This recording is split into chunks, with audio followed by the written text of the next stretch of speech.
Top leaders on the Senate and House Armed Services Committees have announced new inquiries into America's deadly military operations in the Southern Caribbean Sea and Eastern Pacific. Specifically, they're looking into reports of potential war crimes committed by members of the U.S. government. New reporting in the Washington Post and CNN follow an earlier report in The Intercept. Together, they reveal details of a U.S. boat attack on September 2nd in which the military conducted a follow-up aerial strike, or what's known as a double tap, after a live feed revealed 2 survivors clinging to the wreckage. The U.S. government has said all 11 people on board of that boat were killed in a single strike, and the redacted video President Trump released on social media of the attack does not show the second strike on the survivors. Significantly, 2 people with direct knowledge of the operation tell the Washington Post that before the initial strike, Defense Secretary Pete Hegseth gave a spoken order to kill everyone on board. Quote, the commander overseeing the operation from Fort Bragg in North Carolina told people on a secure conference call that the survivors were still legitimate targets because they could theoretically call other traffickers to retrieve them and their cargo. He ordered the second strike to fulfill Defense Secretary Hegseth's directive that everyone must be killed. And then the 2 men were blown apart in the water. Importantly, even if the U.S. were in a declared war and the traffickers were wartime combatants, it is a violation under the law of armed conflict to kill participants who are wounded or otherwise incapacitated and taken out of the fight. That said, the U.S. is not in a declared war. Joining me now is Democratic Congressman Adam Smith of Washington. He is the ranking member of the Armed Services Committee, which is conducting the House's important new inquiry. Congressman Smith, thank you for being here. Always a pleasure to talk to you. Can you please explain for us the seriousness of this allegation of a double tap killing and the Defense Secretary Hegseth's alleged role in that?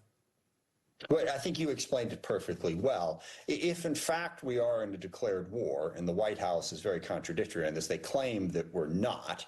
But if we're not, then what we witnessed was just a garden variety murder, killing 2 people who were not a threat. No self-defense claim is credible in that scenario. If, in fact, it is some kind of an armed conflict, and you described the law of armed conflict quite clearly, you cannot kill combatants who are no longer a threat. You cannot execute people.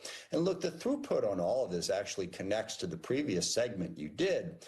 That's what's troubling about President Trump and Secretary Hegseth is they genuinely think that the law doesn't apply to them.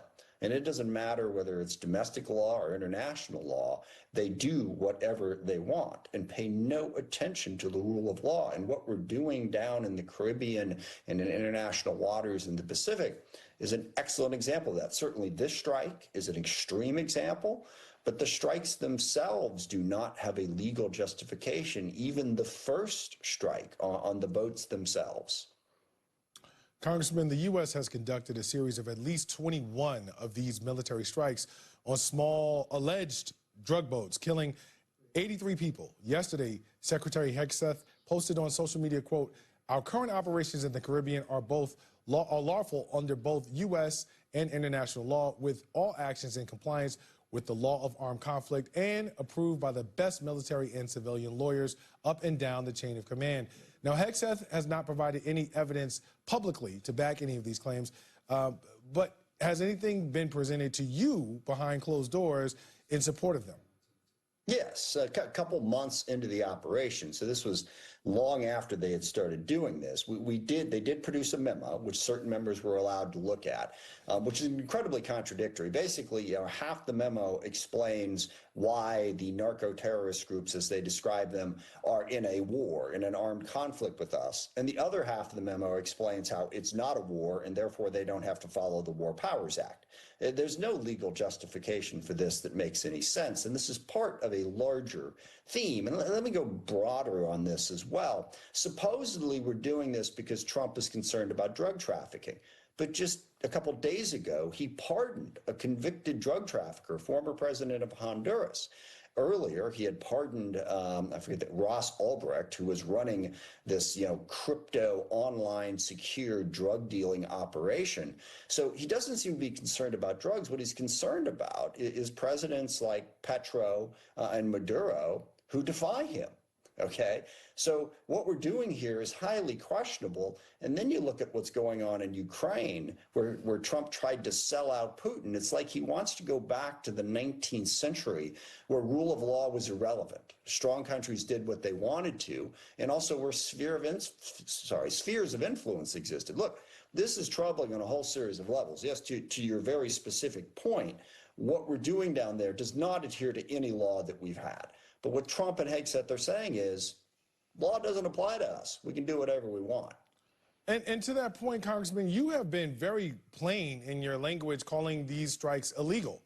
And what we're now learning about this double tap killing speaks right to the heart of what it is to obey lawful orders. And at the same time, the administration is now investigating Democrats for reminding military servicemen and women that they shouldn't obey a legal order. How does this all shape out? Yeah, look, it hopefully shapes out with the American people waking up and going, we care about the rule of law. We want to live in a constitutional republic, not an authoritarian dictatorship. And they stand up for it. And the example you cite, when those 6 members of Congress, veterans, all of them said, you know, remember, here's what the UCMJ says.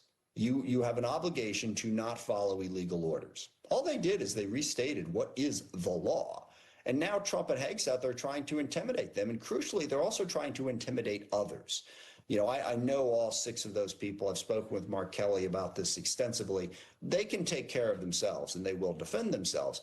But the point of this is to try to silence others through threats and intimidation. Trump using the federal government, our federal government, to advance his own personal political needs. He's doing it with the Justice Department. He's doing it with ICE. He's doing it with the Department of Defense. It is contrary to the law, top to bottom. And every American, Republican, Democrat, Independent, whatever your politics are, if you believe in representative democracy, you should stand up and fight back against this. Well said. Democratic Congressman of Washington, Adam Smith, thank you for being with me on Velshi. And coming up, the Trump administration's anti-vaccine agenda appears to be shifting into a higher gear just in time for flu season. What you need to know about changes at the CDC and FDA and how it can affect your health.